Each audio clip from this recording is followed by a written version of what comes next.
اخباروں میں، BBC London میں، وائس آف امریکہ میں، امریکہ سے لے کر دیہاتیوں تک کوئی مرتا ہے تو ایک ہی جملہ کہتے ہیں، کیا کریں، بڑی کوشش کی مگر موت سے وہ ہار گیا، بڑی کوشش کی. یعنی پرائم منسٹر ہو یا پریزیڈنٹ، کتنا ہی بڑا بزنس مین ہو، کتنا ہی چھوٹا مزدور ہو، ہم نے کائنات میں یہی دیکھا ہے کہ سب کے لیے کہا یہ جاتا ہے کہ موت سے ہار گیا. یعنی ہم تم سب موت سے ایک دن ہار جائیں گے. کائنات میں صرف ایک ابو طالب کا بیٹا نظر آیا جس کے ضربت لگی تو کہا فزت برب الکعبہ، میں کامیاب ہو گیا. ذرا آپ بیٹھے نا محمد والے محمد.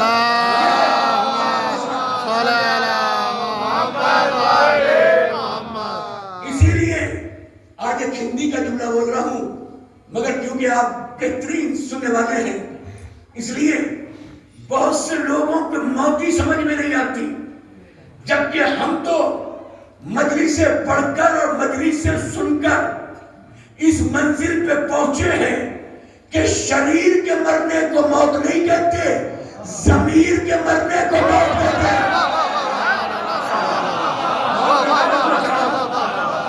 جس کا شریر مر جائے وہ مردہ نہیں ہے، جس کا ضمیر مر جائے وہ مردہ ہے. اس لیے زندہ ہو تو زندگی کا ثبوت دو، مردہ ہو اگر زندگی میں ہی مردہ ہونے کا ثبوت ہوا تو سمجھ لو زندہ دیکھنے میں زندہ ہو مگر چلتی پھرتی لاش ہو. یا اللہ ثبوت کیسے دیں زندگی کا، مردے کا پتہ کیسے چلا کہ جب کوئی مر جاتا ہے نا تو ہم نے اکثر یہ دیکھا ہے کہ لوگ بنا آلوں کے اس کا ہاتھ پکڑ کے پتہ چلتا ہے کہ ہاتھ پکڑتے ہی دبا کے دیکھا کہ یہ مر گیا. کہ حکیم صاحب دبا کیوں رہے ہو؟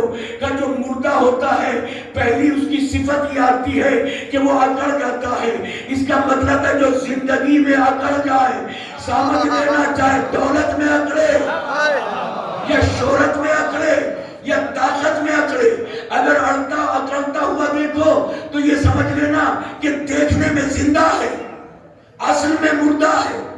دوسرے مردہ ہونے کا ثبوت یہ ہے کہ کوئی مر گیا، لیٹا پڑا ہے، مرا ہوا لاش پڑی ہے، اس سے کہیں گے کہ بھائی اس کے پاس 2 پیٹرول پمپ ہیں، 25 کروڑ روپیہ بینک میں پڑا ہے، لاش پڑی ہے جنازہ، 25 کروڑ روپیہ بینک میں ہے، اپنے بھتیجے کو ایک 25 لاکھ روپے دے دو تاکہ بیچارے کا گھر تو بن جائے.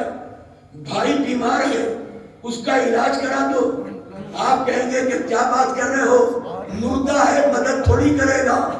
پتہ چلا جو مردہ ہوتا ہے نا وہ مدد نہیں کرتا، جو زندہ ہوتا ہے وہ مدد کرتا ہے. یا آپ بھی خاموش لگے.